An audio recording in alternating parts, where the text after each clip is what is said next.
لا حول ولا قوة إلا بالله العلي العظيم. أعوذ بالله من الشيطان الرجيم. بسم الله الرحمن الرحيم.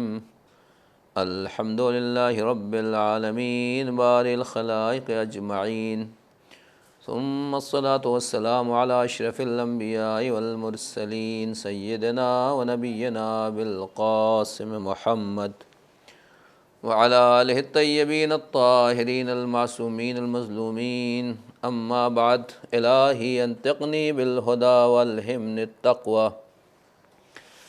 وکان من دعائہ علیہ السلام فی مکارم الاخلاق ومرضی الافعال الی ان دعا علیہ السلام: اللہم صل علی محمد وآل محمد وابدلنی من بغضۃ اہل الشنان المحبہ ومن حسد اہل البغی المودہ ومن ضنۃ اہل الصلاح الثقہ ومن عداوۃ الادنین الولایہ ومن عقوق ذوی الارحام المبرہ ومن خذلان الاقربین النصرہ.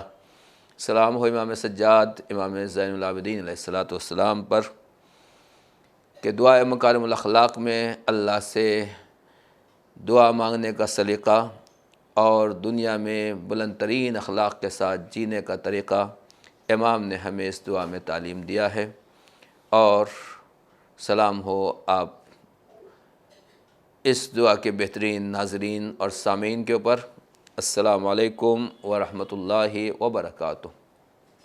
دعائے مکارم الاخلاق کی تشریح و تفسیر آپ کی خدمت میں پیش کی جا رہی ہے. رب کریم پروردگار بیان کرنے والوں اور سننے والوں اور اس میں جتنے لوگ بھی حصہ دار ہیں ان سب کو اس دعا کو پڑھنے، اس پر عمل کرنے اور اسے اپنی زندگی میں اتارنے کی زیادہ سے زیادہ توفیق عنایت فرما. ہماری گفتگو یہاں تک پہنچی تھی کہ جو نیک کردار لوگ ہیں اگر ان کے ذہن و خیال میں ہمارے بارے میں کوئی بدگمانی پائی جاتی ہے تو اے پروردگار، اے اللہ، اس بدگمانی کو اعتماد سے بدل دے اور اس سوء ظن کو حسن ظن میں تبدیل فرما دے. اس کے بعد امام فرماتے ہیں قریب لوگوں کی دشمنی کے بدلے پروردگار مجھے محبت عطا فرما. رشتہ داروں میں لڑائیاں ہوتی ہیں، اختلافات ہوتے ہیں، جھگڑے ہوتے ہیں اور کچھ نہ کچھ بہرحال کہا جاتا ہے، مشہور ہے کہ جب چند برتن ہوتے ہیں جہاں تو وہ آواز دیتے ہی ہیں. آواز دینا یہ بری بات نہیں ہے، مگر برتن آپس میں اتنے ٹکرائیں کہ چکنا چور ہو جائیں وہ زیادہ خطرناک ہے. اس کو کیسے روکا جائے، اس سے کیسے بچا جائے، تو امام سجاد نے اس دعا میں ہمیں وہی چیز تعلیم دی ہے. پھر سے ایک بار یاد دلا دوں کہ امام دعا کے اس مرحلے پر خدا سے وہ چیزیں مانگ رہے ہیں جو ہمارے بس میں نہیں ہے. ہم اپنی اصلاح کر سکتے ہیں مگر دوسرے کا دل ہمارے ہاتھ میں نہیں ہے. دوسرا انسان ہمارے قابو اور قبضے میں نہیں ہوتا. اس کا خواب و خیال، اس کا انداز، اس کے سوچ اور فکر وہ ہمارے قبضے سے باہر ہوتی ہے. تو پھر اس کو کیسے صحیح کیا جائے، اس کی دشمنی کو دوستی اور محبت میں کیسے تبدیل کیا جائے، اس کا ایک ہی راستہ ہے کہ خدا کی بارگاہ میں، پروردگار کی بارگاہ میں تم اس سے دعا کرو اور پروردگار دلوں کا بدلنے والا ہے. تو یہاں پر بھی امام نے یہی دعا کی ہے، پروردگار ومن عداوت الادنین الولایہ. ہم نے پہلے بھی عرض کیا تھا کہ دشمن کو مارنا کمال نہیں ہے بلکہ اس کے دل سے دشمنی کو ختم کرنا یہ کمال ہے. اس لیے کہ ایک دشمن مر جاتا ہے، اس کی جگہ 10 دشمن پیدا ہو جاتے ہیں اور پیدا ہو جاتے ہیں، دشمنیاں بڑھتی چلی جاتی ہیں اور دنیا اسی لیے تباہ و برباد ہوتی چلی جا رہی ہے. فتنہ و فساد اسی لیے ہے کہ ہر جگہ دشمنیوں کو بڑھاوا دیا جا رہا ہے. اہل بیت نے طریقہ سکھایا کہ تم لوگ دشمنی کو بڑھاوا نہ دو بلکہ دشمنی کو ختم کرو. دشمن خود بخود ختم ہو جائے گا اور تمہارے سماج، سوسائٹی اور تمہاری دنیا تمہارے لیے جنت کا نمونہ بن جائے گی. اب مودت اور محبت کیا ہے؟ سب سے پہلی بات تو مولا کائنات یہ فرماتے ہیں کہ المودت و قرابۃ مستفادہ. مودت، محبت وہ رشتہ داری ہے کہ جو واقعاً استفادہ کی جاتی ہے، حاصل کی جاتی ہے. باقاعدہ لوگوں کو اپنا محبوب اور اپنا چاہنے والا بنانا پڑتا ہے. محبت پیدا کیسے ہوتی ہے؟ ایک محبت تو وہ ہے جو کسی سے بھی ہو جاتی ہے اور بہرحال اس میں کسی چیز کا دخل نہیں ہوتا ہے. انسان کی نادانی، جہالت یا کسی بھی وجہ سے، خاص طور سے جوانی کی منزل میں قدم رکھنے کے بعد یا کسی دنیا کی چیز کو پسند کرنے کے بعد آدمی اسے بہت زیادہ چاہنے لگتا ہے۔ یہ تمام چیزیں اپنی جگہ کے اوپر ہیں، لیکن جن چیزوں سے محبت پیدا ہوتی ہے دینی اعتبار سے مولا کائنات فرماتے ہیں ثلاثن یوجبن المحبہ، تین چیزوں سے محبت پیدا ہوتی ہے۔ حسن الخلق، اخلاق، اپنا اخلاق اچھا کیجیے، خوش اخلاقی سے لوگوں کے ساتھ پیش آئیں گے تو اس سے محبت پیدا ہوگی۔ وحسن الرفق، آدمی کو سافٹ رہنا چاہیے، نرمی سے پیش آئیں، سختی اچھی بات نہیں ہوتی ہے۔ والتواضع، لوگوں کے ساتھ جھک کے ملنا، انکساری کے ساتھ ملنا، اس سے بھی محبت پیدا ہوتی ہے۔ اسی طریقے سے امام جعفر صادق علیہ السلام نے فرمایا کہ تین چیزوں سے محبت پیدا ہوتی ہے۔ الدین، آدمی دیندار ہونا چاہیے۔ واقعاً جو آدمی دیندار ہوگا وہ محبتیں بانٹے گا، نفرتیں تقسیم نہیں کرے گا۔ دھرم، مذہب نہیں سکھاتا آپس میں بیر رکھنا، دین، دھرم، مذہب جو ہے نفرتیں نہیں سکھاتا ہے بلکہ محبتیں سکھاتا ہے۔ تو دین جتنا اچھا ہوگا، جتنا بہتر ہوگا، اور اسلام سے بہتر کیا کوئی دین ہو سکتا ہے جو اللہ کا دین ہے۔ اور اسی لیے اسلام نے کہا کہ المسلم اخو المسلم، مسلمان کا بھائی، حتیٰ کہ نان مسلم بھی ہے، اسلام یہی کہتا ہے کہ تم کسی کو تکلیف نہیں دے سکتے، کسی کو ستا نہیں سکتے، اور ان کا خیال رکھنا بھی ضروری ہے۔ جانوروں کے حقوق بھی بتائے ہیں، درختوں کے حقوق بھی اسلام نے بتائے ہیں، ہوا کے حقوق بھی بتائے ہیں، پانی کا حق بھی پروردگار عالم نے بتایا ہے، اور احادیث میں اس کی بھی تاکید کی گئی ہے۔ پانی کے جو جانور ہیں ان کو بھی تکلیف نہیں دینا چاہیے۔ یہ ہے دین۔ تو محبت خود بخود پیدا ہوگی جب دین ان کے بارے میں یہ چیزیں بتاتا ہے۔ تو پہلی چیز امام جعفر صادق نے بتائی کہ محبت دین سے پیدا ہوتی ہے، لہذا دیندار بننا ضروری ہے۔ اپنے بچوں کو دیندار بنائیے، مذہب سکھائیے۔ اسکولوں کالجوں میں سب کچھ پڑھایا جاتا ہے مگر دین نہیں سکھایا جاتا، بلکہ بچوں کو بے دین بنایا جاتا ہے۔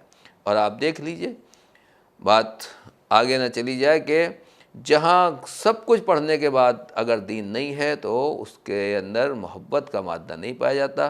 اولاد آج سب کچھ ہو رہی ہے، مال و دولت کما رہی ہے، مگر ماں باپ کی وہ محبت اولاد کے دل میں نہیں ہے جو پہلے ہوتی تھی یا ہونا چاہیے۔ کیوں؟ اس لیے کہ یہ لوگ، دنیا تو آ گئی ہے، مال دولت، بزنس، کاروبار سب کچھ ہے، مگر دین سے دور ہو گئے۔ لہٰذا دین کا فائدہ اور دینداری کا فائدہ یہ ہے کہ آپسی محبتیں بڑھتی ہیں۔ والتواضع، انکساری، لوگوں سے جھک کے ملنا، اس سے بھی محبتوں میں اضافہ ہوتا ہے۔ والبذل، جود و بخشش، جتنا عطا کریں گے، لوگوں کو دیں گے اور لوگوں کے کام آئیں گے، مدد کریں گے، اس سے بھی محبت بڑھتی ہے۔ البتہ یاد رکھیں کہ سخاوت، لوگوں سے مسکرا کے ملنا، اچھے اخلاق سے پیش آنا، یہ تمام چیزیں محبت تو پیدا کرتی ہیں۔ کبھی ہو سکتا ہے انسان کی جیب میں کچھ نہ ہو کسی کی مدد کرنے کے لیے، تو ہم زبان سے مدد کر سکتے ہیں، کسی اور طریقے سے کسی کی مدد کی جا سکتی ہے۔ اگر لوگوں کے کام آئیں گے، بندوں کے کام آئیں گے، تو بہرحال محبت ان کے دلوں میں پیدا ہوگی۔ البتہ کچھ لوگ ہیں جن لوگوں کی محبت صحیح نہیں ہے، اللہ رب العزت نے صاف طریقے سے ارشاد فرمایا ہے کہ جو لوگ وَلَا تَجِدُ قَوْمًا يُؤْمِنُونَ بِاللَّهِ وَالْيَوْمِ الْآخِرِ يُعَادُّونَ مَنْ حَادَّ اللَّهَ وَرَسُولَهُ، ہر ایک سے محبت نہیں کی جا سکتی۔ محبت صرف اور صرف خدا اور رسول کے لیے ہے، مومنین کے لیے ہے۔ تو اللہ یہ کہہ رہا ہے کہ جو لوگ آخرت پر ایمان رکھتے ہیں، خدا پر ایمان رکھتے ہیں، اور یوم الآخر اور آخرت کے اوپر ایمان رکھتے ہیں، سورہ مجادلہ آیت نمبر 22 میں ارشاد ہے، تو ان لوگوں سے وہ کبھی بھی محبت نہیں رکھیں گے جو خدا کے دشمن ہیں، جو ملحد ہیں، جو اللہ کا انکار کرنے والے ہیں یا رسول کا انکار کرنے والے ہیں، چاہے وہ ان کے ماں باپ ہی کیوں نہ ہو، اولاد ہی کیوں نہ ہو، دوست اور رشتہ دار اور خانوادے والے اور خاندان والے ہی کیوں نہ ہو۔ اولئک کتب فی قلوبہم الایمان، ایسے لوگ جن کی محبت کا بیس اللہ ہے، اور اللہ کی محبت، خدا اور رسول کی محبت کے مقابلے میں وہ رشتہ دار، اعزاء اقربا، ماں باپ، اولاد کسی سے بھی محبت نہیں کرتے ہیں، ان کی محبت کو اپنے دل میں جگہ نہیں دیتے ہیں، یہ در حقیقت سچے مومن ہیں، اور اللہ نے ان کے دل میں ایمان کو لکھ دیا ہے۔ اسی طریقے سے امام امیر المومنین علیہ السلام فرماتے ہیں کہ مودۃ العوام تنقطع کانقطاع السحاب، پبلک کی محبتیں ایسی ہوتی ہیں جیسے بادل آیا اور دیکھا اتنی گھٹا چھائی ہوئی ہے کہ ہر طرف اندھیرا ہو گیا، اور تھوڑی دیر کے بعد ہوا چلی، مارا سب کا سب غائب ہے۔ پبلک کا ماحول آپ دیکھیں دنیا میں، کبھی اس کی جے جے کار ہے، کبھی یہ مردہ باد ہے، کبھی وہ زندہ باد ہے، کبھی کل جس کے بارے میں زندہ باد کے نعرے لگا رہے ہیں، اگلے دن اسی کے بارے میں مردہ باد کے نعرے ہیں۔ یہ عوام کی محبتیں ہوتی ہیں جو وقتی طور کے اوپر ہوتی ہیں، لہٰذا آدمی کو اس سے دھوکہ نہیں کھانا چاہیے۔ وہ تنقشع کما ینقشع السراب، جس طریقے سے سراب ہوتی ہے اسی طریقے سے عوام کی محبت بھی ظاہر ہوتی ہے اور اس کا انجام بھی یہی ہوتا ہے، لہٰذا اس کے اوپر کبھی بھی آدمی کو اطمینان نہیں چاہیے، بھروسہ نہیں کرنا چاہیے۔ اصل جو ہے محبت اس کی ہوتی ہے جو سوچ سمجھ کے محبت کرتا ہے۔ اسی طریقے سے امام نے فرمایا کہ ایاک ان تحب اعداء اللہ، دیکھو جو خدا کے دشمن ہیں ان سے کبھی محبت نہ کرنا، اور تصفی ودک لغیر اولیاء اللہ، جو اولیاء خدا نہیں ہیں ان سے خاص اخلاص نہ دکھانا، خلوص نہ دکھانا۔ فإن من أحب قوما حشر معهم، جو جس قوم سے جن لوگوں سے محبت کرے گا روز قیامت ان کو اسی کے ساتھ محشور کیا جائے گا اور ان کا انجام بھی وہی ہوگا۔ یعنی محبت اس سے ہونا ہے جو اللہ کا فرما بردار ہے، جو اپنے رب اپنے مالک کا وفادار ہے۔ اور اسی طریقے سے امام فرماتے ہیں کہ اسرع المودات انقطاعا مودات الاشرار، جو شریر لوگ ہیں، فتنہ و فسادی لوگ ہیں، ان کی محبتیں بہت جلد ختم ہو جاتی ہیں۔ یعنی کچھ شریر جب آپس میں مل کے بیٹھتے ہیں اور سوچتے ہیں کہ یہ لوگ بہت جگری دوست ہیں، امام فرما رہے ہیں کہ اسرع المودات انقطاعا، شریروں کی محبتیں مودتیں بہت جلدی ٹوٹ جاتی ہیں، ختم ہو جاتی ہیں۔ کیوں؟ اس لیے کہ شر جو ہے وہ ایک دوسرے کے ساتھ جڑنے والا نہیں ہے۔ وقتی مصلحتیں، وقتی اور ٹائم کے اعتبار سے اگر یہ ایک جگہ بیٹھ جائیں اور ایک پلیٹ فارم پہ جمع ہو جائیں تو اس سے کچھ ہونے والا نہیں ہے۔ اور بہرحال یہ شریر خاص طور سے نیک لوگوں کے ساتھ تو بہرحال کسی اعتبار سے محبت نہیں کر سکتے ہیں۔ واقعاً سچا دوست، سچا ساتھی اور سچا ہمنشین وہی ہوتا ہے کہ جو اللہ کے لیے ہو، خدا کے راستے میں ہو اور خدا کے لیے اس سے محبت کی جائے۔ تو امام سجاد علیہ السلام خدا سے یہ دعا کر رہے ہیں کہ پروردگار جن کے دلوں میں میرے بارے میں دشمنی پائی جاتی ہے اس کو تو محبت سے تبدیل کر دے۔ تو محبت کیسے ہوگی؟ پہلی بات تو یہی ہے کہ رسول خدا نے فرمایا حبک للشیء یعمی و یقسم، اگر تم کسی سے محبت کرتے ہو تو پھر یہ تم کو اندھا، بہرا اور گونگا بنا دیتی ہے، پھر آدمی اس کے بارے میں کچھ سننے کے لیے تیار نہیں ہوتا۔ یہ دن رات صبح شام ہم سماج سوسائٹی میں دیکھتے رہتے ہیں کہ کس طریقے سے محبت ہو جانے کے بعد اس کے بارے میں لاکھ سمجھایا جائے مگر ماننے کے لیے انسان تیار نہیں ہوتا ہے۔ خاص طور سے آج کل کے جوانوں کا جو حال ہے، کسی کو موبائل سے محبت ہو رہی ہے، کسی کو کتابوں سے محبت ہے، کسی کو گاڑی سے محبت ہے، کسی نہ کسی چیز سے، حتیٰ کہ کتوں سے اور بلیوں سے اتنی محبت ہو جاتی ہے کہ جس کا کچھ کہنا نہیں ہے۔ اور آج ایک کلچر یہی ڈیولپ کیا جا رہا ہے کہ جانوروں کو، کتوں کو ان کے حقوق، ٹھیک ہے اسلام نے جانوروں کے حقوق بتائے ہیں، میں نے ابھی عرض کیا کہ حتیٰ کہ پانی کے جانوروں کے حقوق بھی اسلام نے بتائے ہیں اور اس کا حق رکھنا بھی ہے اور ان کی حق تلفی کی بھی اسلام اجازت نہیں دیتا ہے۔ مگر کتا کتا ہے، بلی بلی ہے، جانور جانور ہے، انسان انسان ہے۔ کہیں ایسا نہ ہو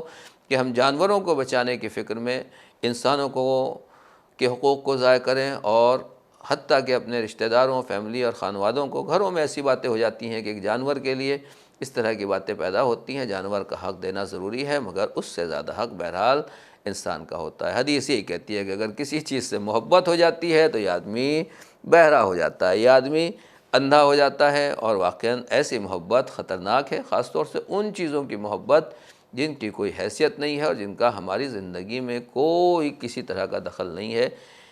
جو لوگ کتے نہیں پالتے وہ بھی انسان ہیں اور ان کی زندگی بھی چین و سکون کی ہے، اس میں ہر قوم مذہب والے ہیں۔ اور آج جو ویسٹرن کلچر آ رہا ہے کہ کتے پالے جائیں اور ان میں گھر میں رکھا جائے، چاہے انسانوں کو کھانے کے لیے ہو یا نہ ہو، مگر جانوروں کو کھانا کھلایا جائے اور ان کے اوپر زیادہ سے زیادہ خرچہ کیا جائے، یہ وہی چیز ہے کہ جو انسان کو ان کی محبت بہرا اور گونگا کر دیتی ہے۔ مولا کائنات فرماتے ہیں کہ عین المحب عمیہ، عاشق اور محب کی آنکھ جو ہوتی ہے وہ اندھی ہوتی ہے، اسے دکھائی نہیں دیتا۔ ان مائے بالمحبوب، کیا نہیں دکھائی دے گا؟ محبوب کے کوئی عیب اور کوئی برائی اس کو نہیں دکھائی دیتی ہے۔ وزن سما عن قبح مساوی، اور اس کے کان بہرے ہوتے ہیں، اپنے محبوب کی کوئی وہ برائی سن نہیں سکتا۔ بہرحال محبت کیا ہے اور سچا محب آپ کا کون ہے؟ مولا کائنات فرمانے ہیں من احبک نہاک، جو تم سے محبت کرتا ہے وہ تم کو روکتا ہے، وہ تم کو ٹوکتا ہے۔ آج ہمارے گھروں میں جو سب سے خطرناک چیز ہے اور جو غلط تھنکنگ اور ذہنیت ہمارے بچوں کے ذہنوں میں ڈالی جا رہی ہے کہ ٹیچر نے مجھے روک دیا، ٹوک دیا یا ڈانٹ دیا، یہ کہہ دیا، وہ کہہ دیا، گھر میں ابا نے، اماں نے، بڑے نے، بھائی نے روک دیا، ٹوک دیا، تو پھر امام مولا کائنات فرما رہے ہیں جو تم سے محبت کرتا ہے وہ تم کو ٹوکے گا۔ اگر کوئی ٹوک نہیں رہا ہے، ہم غلطی پہ غلطی کرتے چلے جائیں اور کوئی تعریف کر رہا ہے، اس کا مطلب یہ ہمارا دوست نہیں ہے، دشمن ہے۔ امام نے اسی لیے صاف طریقے سے فرمایا احب و اخوانی الیہ، میرا سب سے اچھا دوست، میرا سب سے پسندیدہ اور محبوب دوست وہی ہے جو میری برائیوں کو گفٹ کی طریقے سے میری خدمت میں پیش کرے، یعنی مجھے خاموشی سے بتائے کہ تمہارے اندر کیا غلطیاں ہیں۔ تو آج کے زمانے میں سب سے بڑا دوست وہی ہے جو ہماری برائیوں کی طرف ہمیں متوجہ کر رہا ہے۔ یہ امام سجاد علیہ السلام کی دعا کہ امام کہہ رہے ہیں پروردگار جو میرے دشمن ہیں ان کے دشمنی کی جگہ ان کے دل میں میری محبت ڈال دے۔ میں نے عرض کیا تھا کہ دشمنی کتنی خطرناک چیز ہے کہ بت پرستی کے بعد سب سے زیادہ جناب جبرائیل نے جس چیز کی مذمت کی ہے اور جس چیز سے روکا گیا ہے وہ آپسی دشمنی ہے اور اس دشمنی سے بچنا ہے۔ تو بہرحال جوانوں کو، گھر والوں کو، بیوی، شوہر اگر ہمارے بزرگ کسی چیز کے لیے سمجھاتے ہیں، روکتے ہیں، ٹوکتے ہیں تو اس کی قدر کرنا چاہیے، ان کی عزت کرنا چاہیے اور ان چیزوں سے رکنا چاہیے۔ اور اس کے بعد مومنین کے بارے میں ہے کہ مومن واقعاً وہ ہوتا ہے جو سب سے زیادہ خدا اور رسول سے محبت کرتا ہے۔ نہ مال، دولت، بزنس، کاروبار، کسی بھی چیز سے مومن اتنی محبت نہیں کرتا جتنی اللہ سے محبت ہے۔ اس کی نظر میں سب سے پہلی چیز اللہ ہے، پھر رسول ہے، دین ہے، امام ہے، شریعت ہے، قرآن ہے۔ سب سے اگر ہم واقعاً مومن ہیں تو سب سے زیادہ محبت ان سے ہونا چاہیے۔ اسی لیے قرآن مجید میں بار بار یہ کہا گیا ہے کہ تمہارے ماں باپ، تمہاری اولاد، تمہارے دوست، بیویاں، بچے، رشتہ دار، یا وہ مال جو تم نے جمع کیا ہے، یا بزنس، کاروبار، اور یا اسی طریقے سے بہترین گھر، فلیٹ، جو کچھ بھی تم نے بنائے ہیں، اگر وہ تم سے تمہارے لیے اللہ اور رسول اور راہ خدا میں جہاد سے زیادہ بہتر ہیں اور تم ان کو زیادہ محبوب رکھتے ہو، فَتَرَبَّصُوا حَتَّىٰ يَأْتِيَ اللَّهُ بِأَمْرِهِ، تو ہوشیار ہو جاؤ، الرٹ ہو جاؤ، تیار ہو جاؤ کہ یہاں تک کہ حکم خدا آ جائے، وَاللَّهُ لَا يَهْدِي الْقَوْمَ الْفَاسِقِينَ، اور اللہ فاسق قوم کی ہدایت نہیں کرتا ہے۔ سورہ توبہ آیت نمبر 24 کا خلاصہ میں نے آپ کی خدمت میں پیش کیا ہے، یعنی جو کچھ بھی ہمارا وجود ہے سر سے لے کر پیر تک یہ راہ خدا کے لیے ہے اور اللہ اور دین کی نصرت کے لیے ہمیں ہونا چاہیے۔ امام حسین علیہ السلام دیکھیے کیا بتاتے ہیں محبت خدا کے بارے میں، اپنی دعا میں فرماتے ہیں، خدا سے عرض کرتے ہیں انت الذی ازلت الاغیار عن قلوب احبائک، پروردگار تو ہی وہ ہے جس نے غیروں کو اپنے اولیاء، اپنے چاہنے والوں اور اپنے دوستوں کے دلوں سے ہٹا دیا ہے، حتیٰ لم یحبوا سواک، یہاں تک کہ وہ تیرے علاوہ کسی اور سے محبت نہیں کرتے۔ جو سچا مسلمان، سچا مومن اور ولی خدا ہے وہ اللہ کے علاوہ کسی اور سے محبت نہیں کرتا۔ اور امام یہاں پر کہتے ہیں دعائے وفا میں ماذا وجد من فقدک، اے اللہ پروردگار اس نے کیا پا لیا، اسے کیا مل گیا جس نے تجھے کھو دیا، وما الذی فقد من وجدک، اور اس نے کھویا کیا جس نے تجھے پا لیا، لقد خاب من رضی دونک بدلا، جس نے تیرا بدل کے جو تیرے بدل پر راضی ہو گیا، جس نے تجھے دے کر کسی اور کو ایکسچینج کر لیا، کسی اور کو لے لیا، وہ برباد ہو گیا، وہ گھاٹے میں ہے، وہ نقصان میں ہے۔ لہٰذا پروردگار عالم سے یہ دعا کرنا چاہیے کہ جو جن کے دلوں میں دشمنیاں ہیں ان دشمنیوں کو محبت میں تبدیل کرتے ہیں۔ اب بہت سے لوگ دشمن ہیں۔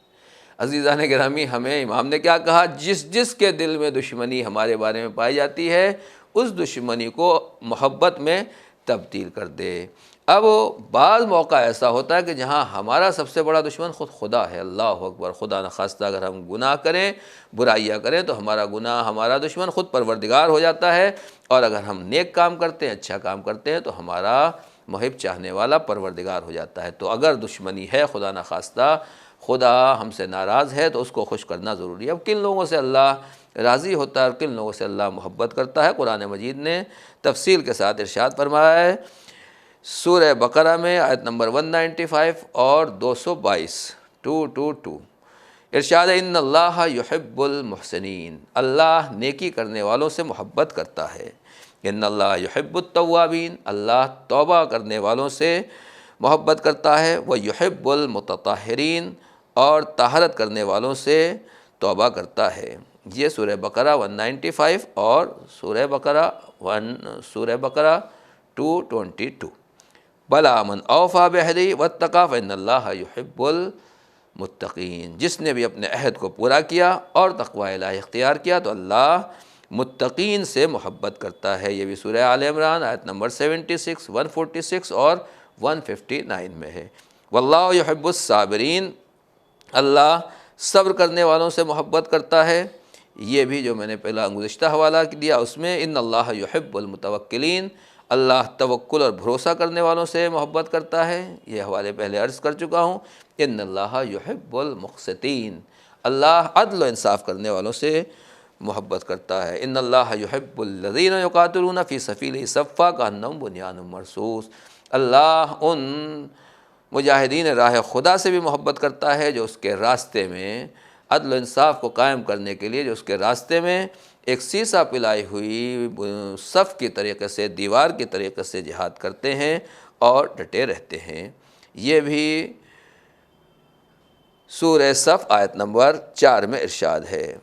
اسی طریقے سے رسول خدا فرماتے ہیں ان اللہ یحب الحی الحلیم العفیف المتعفف، پروردگار محبت کرتا ہے اس زندہ انسان سے جو غصے کو پی جانے والا ہے، صاحب عفت ہے، اپنے کردار و کریکٹر کو بچانے والا ہے، اور متعفف ہے، پاک دامن ہے۔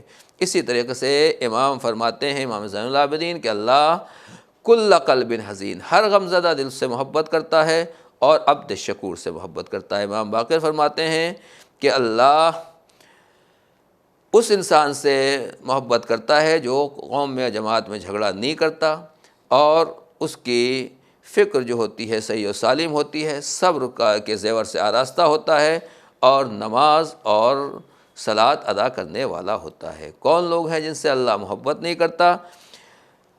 ان اللہ لا یحب المعتدین، اللہ معتدین سے حد سے تجاوز کرنے والوں سے محبت نہیں کرتا۔ واللہ لا یحب المفسدین، اللہ مفسدین سے محبت نہیں کرتا، اللہ مسرفین سے محبت نہیں کرتا ہے۔ آج کل اسراف کتنا ہوتا ہے، شادیوں میں جائیے، بیاہوں میں جائیے، حتیٰ کہ اور دوسری جگہوں کے اوپر کتنا زیادہ ہم اسراف کرنے لگے۔ اللہ کہہ رہا ہے ان اللہ لا یحب المسرفین، سورہ انعام آیت نمبر 141، انہ لا یحب المستکبرین، جو استکبار اور تکبر کرنے والے ہیں اللہ ان سے بھی محبت نہیں کرتا اور انہیں بھی پسند نہیں کرتا ہے۔ آخری چیز جو ہے کہ بہرحال جن کے دلوں میں بھی ہمارے بارے میں دشمنی پائی جاتی ہے، دعا اللہ سے کریں کہ پروردگار ان کے دلوں میں ہماری محبت پیدا کر دے۔ جس طریقے سے خدا ناراض ہوتا ہے اسی طریقے سے نبی بھی کبھی ناراض ہو جاتے ہیں، اہل بیت بھی ناراض ہوتے ہیں، امام زمانہ علیہ السلام بھی ہو سکتا ہے ہم سے ناراض ہوں کہ دیکھو یہ ہمارا چاہنے والا ہے، ہمارا ماننے والا اپنے کو کہتا ہے اور اس کا عمل، اس کا کردار یہ ہے۔ لہذا پیغمبر نے فرمایا من احبنا اہل البیت فلیحمد اللہ علی اول النعم، جو اہل بیت سے محبت رکھتا ہے وہ خدا کی اس پہلی نعمت پر خدا کی حمد کرے، اس کا شکر ادا کرے۔ پوچھا گیا وما اول النعم، کہا پہلی نعمت اس کے لیے کہا طیب الولادہ، اس کی ولادت پاک و پاکیزہ ہے، اس کی دنیا میں آمد جو ہے وہ صاف ستھری ہے۔ ولا یحبنا الا من طابت ولادتہ، ہم سے محبت نہیں کرے گا مگر وہی کہ جو حلال زادہ ہوگا اور اس کی ولادت پاک و پاکیزہ ہوگی، اس کے ماں باپ نے ایک دوسرے سے خیانت نہیں کی ہوگی۔ حب اہل بیت کے معنی یہ ہیں کہ واقعاً انسان جب اہل بیت سے محبت کرتا ہے تو پھر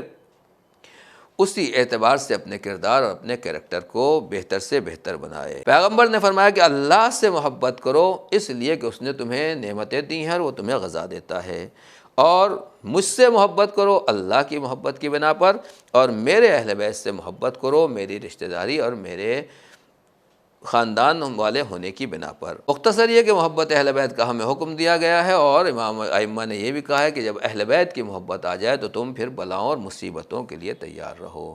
بات کافی طولانی ہو گئی، لیکن امام نے جو دعا بتائی ہے پھر سے اس دعا کو پڑھنا چاہیے کہ پروردگار مالک رب کریم، جو قریب کے لوگوں کے دلوں میں ہماری طرف سے دشمنی پائی جاتی ہے اسے محبت میں تبدیل فرما دے، اور اس محبت کا طریقہ یہی ہے جو معصومین علیہ السلام نے بتایا کہ دشمنی کو محبت سے کیسے تبدیل کیا جائے۔ مختصر یہ کہ دنیا میں کوئی بھی دوست ہو، دشمن ہو، کیسا بھی ہو، خدا کو دشمن نہیں بنانا چاہیے، جناب جبرائیل کو اپنا دشمن نہیں بنانا چاہیے، خدا اور رسول اور اہل بیت رسول سے کسی وقت بھی کسی طریقے سے اور مومنین سے بھی دشمنی نہیں ہونا چاہیے، اور غیر مومن بھی ہے اگر کہیں دشمنی ہے تو اس کو پیار محبت میں تبدیل کیا جا سکتا ہے، اور اس کے لیے خدا کی امداد کی ضرورت ہے۔ پروردگار امام سجاد نے جیسا کہ دعا کی ہے، ہمیں بھی ان دعاؤں کو پڑھنے اور اس پر عمل کرنے کی توفیق عنایت فرما۔ جن قریب کے لوگوں اور ہمارے رشتہ داروں کے دلوں میں ہمارے بارے میں غلط فہمی ہے اور دشمنی پائی جاتی ہے، اسے محبت میں تبدیل فرما دے، بحق محمد و آلہ الطاہرین۔ السلام علیکم ورحمۃ اللہ وبرکاتہ۔